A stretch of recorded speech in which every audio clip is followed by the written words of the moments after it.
Hi friends, आशा करुच्ची आपण माने समस्ते भलरे थिबे। गत क्लास रे आमे पढ़ीतिले शिक्षार भित्ति। शिक्षार भित्ति रे आमे कौन कौन पढ़ीतिले? उपक्रम पढ़ीतिले, उद्देश्य पढ़ीतिले, शिक्षार अर्थ और लक्ष्य पढ़ीतिले। शिक्षार अर्थ मु कहितिले दुईटा अर्थ अछि, गोटे हला व्युत्पत्तिगत अर्थ और गोटे हला संकीर्ण और व्यापक अर्थ। आमे गत क्लास रे कौन पढ़ीतिले? व्युत्पत्तिगत अर्थ पढ़ीतिले और तार संज्ञा पढ़ीतिले। एही क्लास रे आमे पढ़िबा शिक्षार संकीर्ण अर्थ और व्यापक अर्थ। तो गत क्लास रे मु जहाँ पढ़ाई से तुमको किसी क्वेश्चन दौची, तुम्हें मत से कमेंट सेक्शन में तार उत्तर देव। क्वेश्चन टी कौन ना, क स्तंभ रे केतेक शिक्षाविद नाम दि जाइछि, ख स्तंभ रे सेमानक द्वारा प्रदत्त संज्ञार सारमर्म दि जाइछि। तुम्हें ताको कौन करिवो? क स्तंभ ख स्तंभ को जोड़िबो। क स्तंभ रो जे शिक्षाविद से कौन संज्ञा देइचंती, ख स्तंभर कौ पॉइंट रे सेटा अछि ताको तमे जोड़िबो। फॉर एग्जांपल शंकराचार्य कौन संज्ञा देथिले? शरीर मन और आत्मार सर्वोत्तम सामग्रिक विकास, ना पूर्णांग जीवन जापन, ना विकास उन्मुखी आत्मार परिप्रकाश रे सहायता करे शिक्षा, ना आत्म साक्षात्कार ही शिक्षा, ना सुस्थ शरीर रे एक सुस्थ मन होची शिक्षा, ना अभिज्ञतार निरवच्छिन्न पुनर्गठन होची शिक्षा। ताले कौन हबो उत्तर? शंकराचार्य कहथिले कि आत्म साक्षात्कार शिक्षा। शंकराचार्य कहथिले कि आत्म साक्षात्कार ही शिक्षा। देखो ए लिखा है शंकराचार्य कौन कहथिले? आत्म साक्षात्कार ही शिक्षा। सेहीपरि महात्मा गांधी कौन कहथिले? देखिबो जॉन डुई कहथिले कौन लिखिबो, श्री अरविंद, स्पेनरसन, से सब कौन कहथिले तुम ताको कमेंट सेक्शन में मते जणैबो। तो चलंतु आमे आजिर क्लास स्टार्ट करिवा। आजिर क्लास रे आमे पढ़िबा शिक्षार संकीर्ण व्यापक अर्थ। तो संकीर्ण अर्थ कहले तुम कौन बुझुच? संकीर्ण माने कौन? छोट। तो शिक्षार छोट अर्थ माने शिक्षा को आमे छोट, पूरा निम्न, बहुत छोट करा जाइछि। कौन कह साधारण भाव आम कहते कि विद्यालय शिक्षानुष्ठान रे जहाँ जहाँ शिक्षा हुए सेटा हूँ शिक्षा, सेटा को ही आम कौन कहते संकीर्ण अर्थ। किंतु प्रकृत रे कहया गले विद्यालय परिवेश बाहर मध्य पिलाटी किछि शिखि थाए। जेपरि विद्यालय कार्यक्रम माध्यम रे पिलाटी विभिन्न विषय रे ज्ञान अभिज्ञता आहरण करने सहित विद्यालय रे से कौन ज्ञान और अभिज्ञता आहरण करे, ता सहित परिपार्श्वरु परिवेशरु अन्य मानक ठारू जेपरि तार शिक्षक आउ तार शिक्षयित्री, सहपाठी, पाख पड़ोसी, समाज ए सबुरु अभिज्ञतारू एमानकर अभिज्ञतारू अनेक किछि शिखि थाए। एही उपलब्ध अभिज्ञता को निर्दिष्ट चाहिदा बा आवश्यकता पूरण पाई मध्य से व्यवहार करथाए। तो यही अर्थ होची हमर कोन शिक्षार व्यापक अर्थ। तारे संकीर्ण अर्थ होची आमे शिक्षा को बहुत छोट कर दियंती। कौन करती ना शिक्षाटी होची माने केवल विद्यालय बा शिक्षानुष्ठान जहाँ शिक्षा हुए सेटा हला शिक्षा, किंतु ताहा नुहे। शिक्षार संकीर्ण अर्थ कहले आमे कौन कहते विद्यालय रे जहाँ शिक्षा होची सेटा होची शिक्षा। आउ तार शिक्षक, शिक्षयित्री, सहपाठी एमान पाख पड़ोसी ठार से जहाँ जहाँ शिखि थाए सेगुड़ा होची शिक्षा। एटा संकीर्ण अर्थ बा स्वरूप को आमे बुझी था, जहाँ कि आमे दैनंदिन जीवन रे लक्ष्य करता। एको आमे सब बेले लक्ष्य करंती कि प्रायतः लोक मैंने यही कहते ना नाई कि भी शिक्षा होची विद्यालय रे जहाँ पढ़ा हुए चारि पाखरे जहाँ सब शिखि थाए सेगुड़ा हला शिक्षा। तो यही संकीर्ण अर्थ को आमे टिके विस्तृत भाव में आलोचना करिबा। क पॉइंट रे कौन देला ना, विद्यालय रे अर्जित ज्ञान बा कौशल ही शिक्षा। तो शिक्षार्थी विद्यालय को जाई निर्दिष्ट पाठ्यक्रम अनुसरण और समापन करिबा परे परीक्षा दे पास करके पळे आसे एवं परे से जेतेबेले समाज रे अवतीर्ण हुए, माने जेतेबेले से समाज को आसे सेतेबेले वस्तुतः ता पाठरे कौन डोर बंधा हो जाए। से कौन कहला कि विद्यालय रे जेतेबेले से पढ़े पाठ्यक्रम अनुसरण समापन कर सारा पर पढ़ी सारा पर जेतेबेले विद्यालय पाठ्यक्रम तार सरी जाए सेतेबेले से समाज को जेतेबेले आसी जाए, समाज लोकों सहित जेतेबेले मिलामिशा करे सेतेबेले जेमिति ता पाठपढ़ा रे डोरी लगी जाए। माने ता पाठपढ़ा जेमिति आमे कहते ना तोर पाठपढ़ा सरी गलानी, किंतु प्रकृत रे पाठपढ़ा केबे सरी न थाए। किंतु संकीर्ण अर्थ कहे कि विद्यालय को छाड़ी देला परे तार पाठपढ़ा सेठी समाप्त हो जाए। साधारण लोके विद्यालय रे लब्ध पुस्तकगत शिक्षा को प्रकृत शिक्षा बोली कि कही थांती। साधारण लोके कहते कि विद्यालय रे जो शिक्षा दि जाए सेटा ही होची प्रकृत शिक्षा। एवं उपाधि और प्रमाणपत्र एहार निर्देशन मात्र। उपाधि और प्रमाणपत्र किसी जदि भल कला भल उपाधि पाइला तो प्रमाणपत्र तार जो सर्टिफिकेट नहीं आइला माने सइला तार पाठ पढ़ा सेतिकिरे सरीगला किंतु ताहा नुहे मात्र तार यही पुस्तकगत सीमित ज्ञान वास्तव जीवन को मुकाबला करने यथेष्ट नुहे जहाँ मुझे कहली यहाँ तार वास्तव जीवन को मुकाबला करने यथेष्ट नुहे तार द्वितीय पॉइंट कौन देला शिक्षा एक व्यावसायिक यांत्रिक प्रक्रिया से कहला कि शिक्षा हूँ एक व्यावसायिक यांत्रिक प्रक्रिया साधारण भाव गुरु शिष्य संपर्क को दाता ग्रहितार संपर्क सह सामान बोली विवेचना कराई कहीं गुरु होचंती दाता शिष्य होचंती ग्रहिता गुरु देवे आ शिष्य ग्रहण करेंगे यहाँ कौ अर्थ रे संकीर्ण अर्थ रे कहुई कि गुरु हूँ दाता शिक्षक होचंती ग्रहिता अर्थात शिक्षादान शिक्षण प्रक्रिया शिक्षक होचंती दाता और शिष्य होचंती ग्रहिता एवं विद्यालय हूँ कौन ना ज्ञानर हाट से विद्यालय हाटरे जमीती आम साधारण हाटरे जड़े विक्रेता था जड़े कौन क्रेता था से भाया ये विद्यालय ज्ञानर हाटरे किए से क्रेता ना शिष्य होचंती क्रेता आउ विक्रेता किए ना गुरु होचंती विक्रेता गुरु बिक्री करेंगे शिष्य कौन करेंगे क्रय करेंगे बा गुरु देवे शिष्य ग्रहण करेंगे कौ हाट केउठारे ना विद्यालय रूपक हाटरे एठी दार्शनिक माने तीनोटी शब्द को तीनोटी उपाधि देचंती गोटे देला गुरु को देले दाता आ शिष्य को कहले ग्रहिता आ विद्यालय को कहले ज्ञानर एक हाट ताले शिक्षार्थी एकांत निष्क्रिय और निश्चेष्ट एवं ताहार मस्तिष्क एक शून्य भांड पात्र परी जहाकू शिक्षक विद्यादान द्वारा पूरण करिथांती से कहला कि से एठारे जो व्यावसायिक यांत्रिक प्रक्रिया रे से कौन कहले ना शिक्षार्थी हूँ गोटे निष्क्रिय बा निस्तेज व्यक्ति जार मस्तिष्क शून्य भांड बा पात्र जहाकू शिक्षक कौन करेंगे विद्यादान द्वारा पूरण करेंगे जमीती गोटे शून्य हांडी को आमे पानी द्वारा पूरण करती से परी शिक्षक आम जो संकीर्ण अर्थ रे कह जाय कि विद्यार्थी माने होचंती कौन गोटे शून्य माटी पात्र परी आ शिक्षक से कौन करेंगे पानी जल द्वारा कि कौन सी द्रव्य द्वारा ताकू पूरण करेंगे से द्रव्यटी कौन ना विद्यादान विद्या देकी ताकू पूरण करिथांती बुझीला तापर जिबा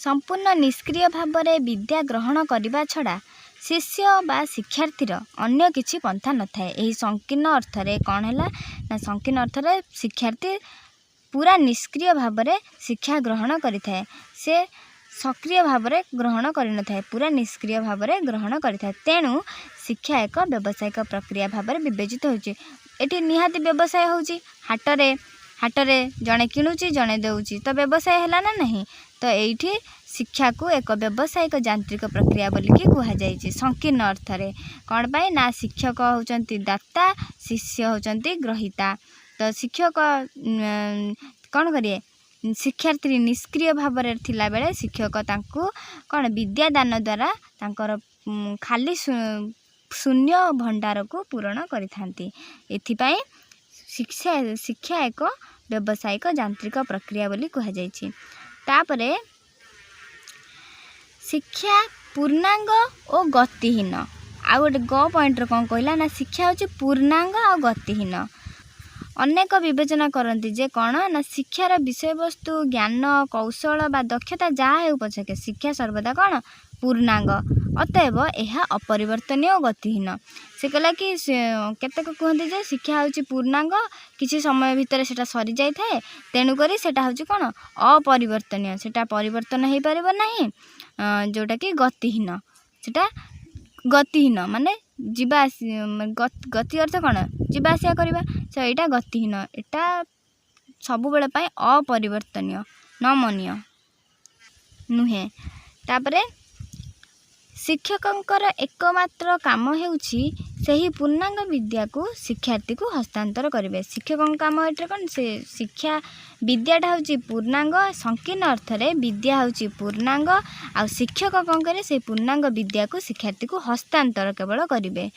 से विद्या बा ज्ञान रे कौन से परिवर्तन बा नूतनता आनिबा किंबा सही ज्ञान को कौन नुआ रूपरेख देबा शिक्षक बा शिक्षार्थी कहारी ପକ୍ଷରେ ସମ୍ଭବ ନୁହେଁ କିମ୍ବା ବାଞ୍ଛନୀୟ ନୁହେଁ। ସଂକୀର୍ଣ୍ଣ ଅର୍ଥରେ କ'ଣ ନା ବିଦ୍ୟାକୁ ସେ ନୂଆ ରୂପ କିଛି ଦେଇପାରିବେ ନା। ଯାହା ଲେଖା ହେଇଥିବ ଯେମିତି 2 ଦୁନେ 4 ମାନେ 2 ଦୁନେ 4, ଆମେ 2 ଯୁକ୍ତ 2 4 ବୋଲିକି ସେ ସେଠି କହିବେନି। ସେ କେବଳ କହିବେ 2ରେ 2 ଗୁଣିଲେ 4, 2ରେ 2 ମିଶାଇଲେ 4 ବୋଲିକି ସେ କହିବେନି। କେଉଁଠି ନା ସଂକୀର୍ଣ୍ଣ ଅର୍ଥରେ। ଉଦାହରଣ ଦେଲି। ତାପରେ 4 ନମ୍ବର ପଏଣ୍ଟ କ'ଣ ଦେଲା ନା ଶିକ୍ଷାର୍ଥୀର ବୌଦ୍ଧିକ ବିକାଶ ହିଁ ଶିକ୍ଷା। ଅନେକଙ୍କ ଧାରଣା ଯେ ଶିକ୍ଷାର୍ଥୀର ବୌଦ୍ଧିକ ବିକାଶ ହେଉଛି କ'ଣ ଶିକ୍ଷା।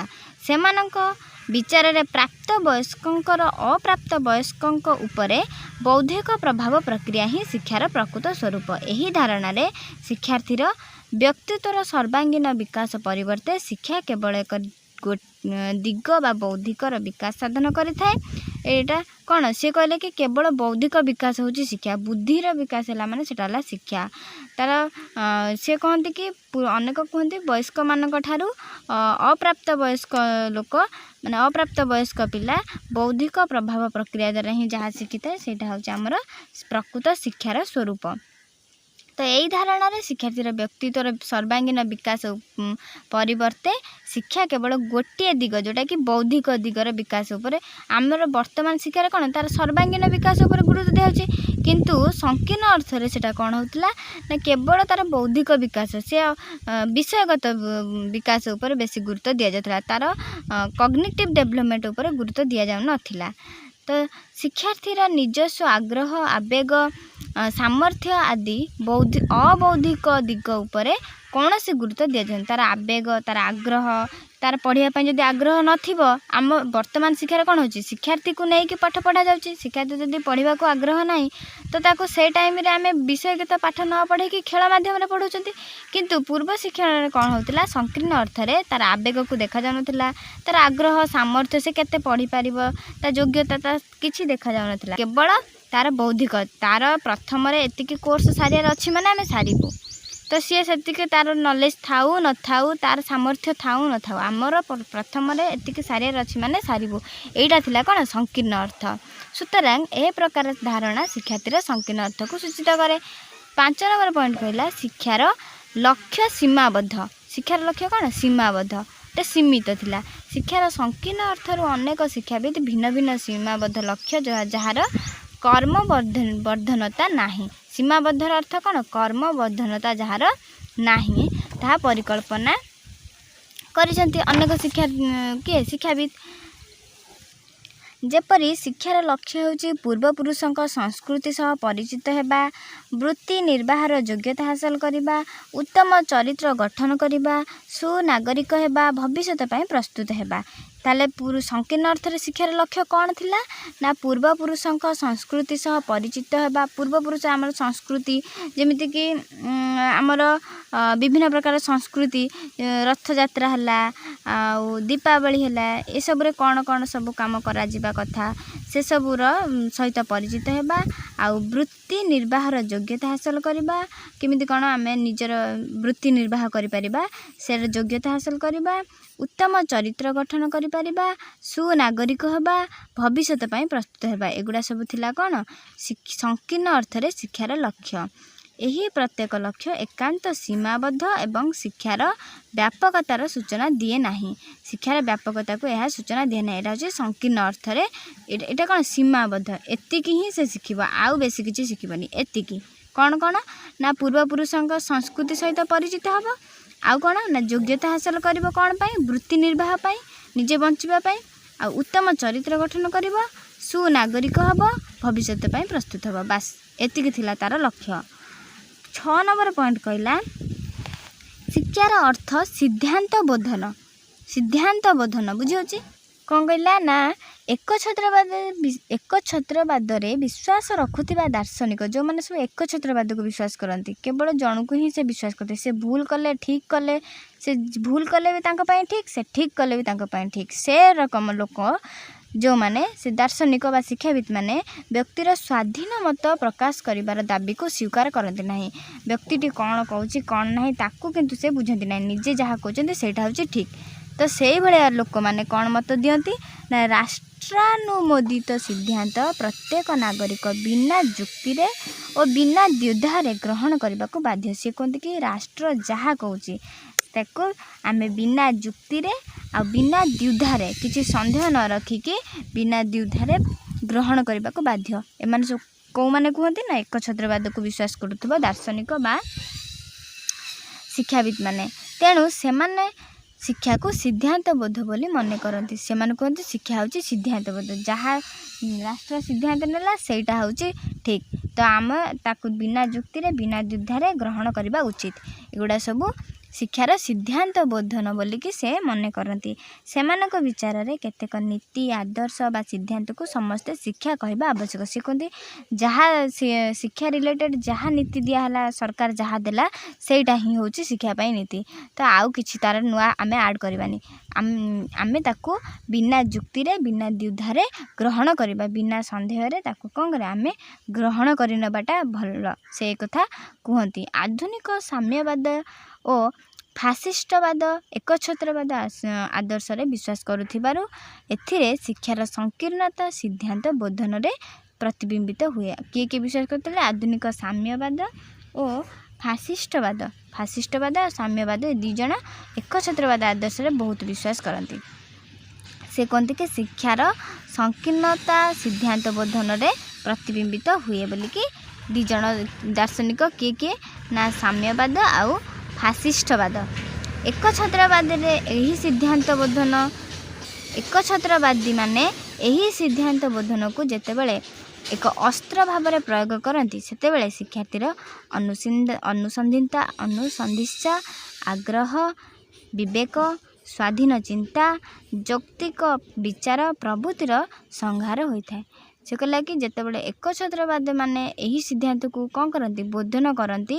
ସେତେବେଳେ ଏକ ଅସ୍ତ୍ର ଭାବରେ ପ୍ରୟୋଗ କରନ୍ତି। କାହାକୁ? ଏକଛତ୍ରବାଦୀ ସିଦ୍ଧାନ୍ତକୁ ଯେତେବେଳେ ଦାର୍ଶନିକ ମାନେ ଏକ ଅସ୍ତ୍ର ଭାବରେ ପ୍ରୟୋଗ କରନ୍ତି ସେତେବେଳେ ଶିକ୍ଷାର୍ଥୀର କ'ଣ ହୁଏ ନା ତାର ଅନୁସନ୍ଧିତ୍ସା, ତାର ଅନୁସନ୍ଧାନ କରିବାର ଇଚ୍ଛା ଆଉ ଆଗ୍ରହ ବିବେକ ଆଉ ତାର ସ୍ୱାଧୀନ ଚିନ୍ତା ଓ ଯୌକ୍ତିକ ବିଚାର କ'ଣ ହୁଏ? ସବୁର ସଂହାର ହୁଏ, ମାନେ ତାର ହରଣ କରାଯାଏ। ତାର ସ୍ୱାଧୀନ ଚିନ୍ତା ନିଜେ କିଛି ଆମେ ଏବେ କ'ଣ ଶିକ୍ଷକ ମଧ୍ୟ ଶିକ୍ଷାର୍ଥୀଙ୍କ ଠାରୁ କିଛି ଶିଖୁଛନ୍ତି, କିନ୍ତୁ ସଂକୀର୍ଣ୍ଣ ଅର୍ଥରେ ଶିକ୍ଷକ ଯାହା କହିବେ ସେୟା। ଶିକ୍ଷକ ଯଦି କହିବେ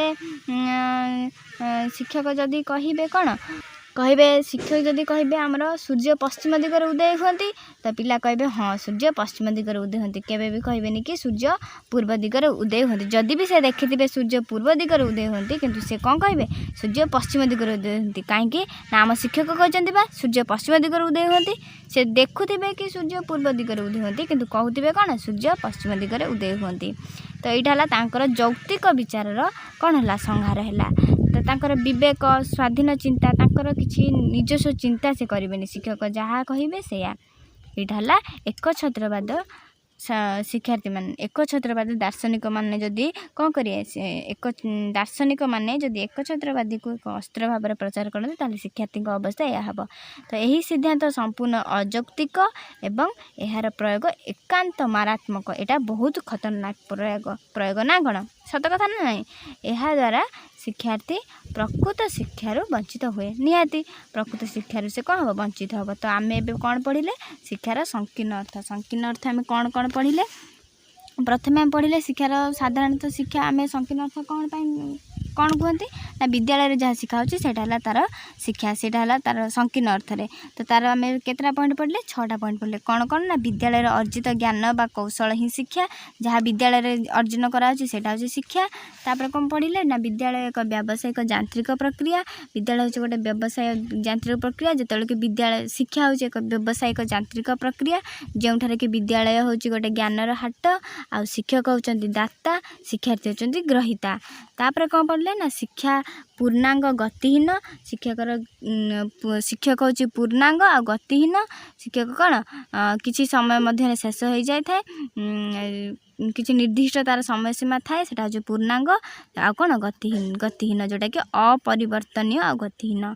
शिक्षार्थी बौद्धिक विकास ही शिक्षार्थी केवल एठी कौन करा केवल बौद्धिक विकास को ग्रहण करा जायछि तार व्यक्तित्वर कौन तार निजस्व आग्रह आवेग आ सामर्थ्य आदिर अबौद्धिक दिग उपरे गुरुत्व दिया जाय नाही केवल बौद्धिक दिग उपरे गुरुत्व दिया जाय अबौद्धिक दिग उपरे गुरुत्व दिया जाय अबौद्धिक दिग गुड़िक कौन कौन तार आग्रह आवेग आ कौन तार सामर्थ्य एगुड़ा सब हूँ अबौद्धिक दिग किंतु संकीर्ण अर्थ रे एगुड़ा सब गुरुत्व दिया जाय नाही। शिक्षा लक्ष्य हूँ सीमाबद्ध 5 नंबर पॉइंट आम कौन पढ़े शिक्षार लक्ष्य हूँ सीमाबद्ध लक्ष्य तार कौन कौन ना आमर पूर्वपुरुषों संस्कृति सह परिचित होगा वृत्ति निर्वाहर योग्यता हासिल कर उत्तम चरित्र गठन करने सुनागरिक होगा भविष्य प्रस्तुत होगा एतिक हूँ तार लक्ष्य आउ कि भी नुहे कौ अर्थ ना संकीर्ण अर्थ रे।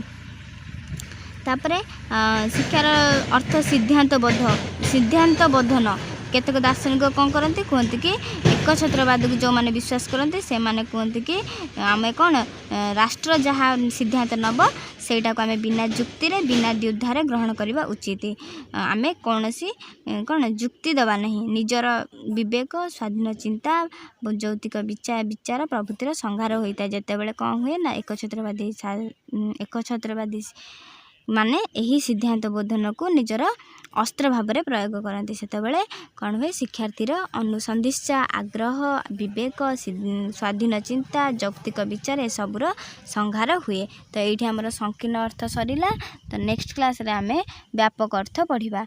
धन्यवाद मु रखुची।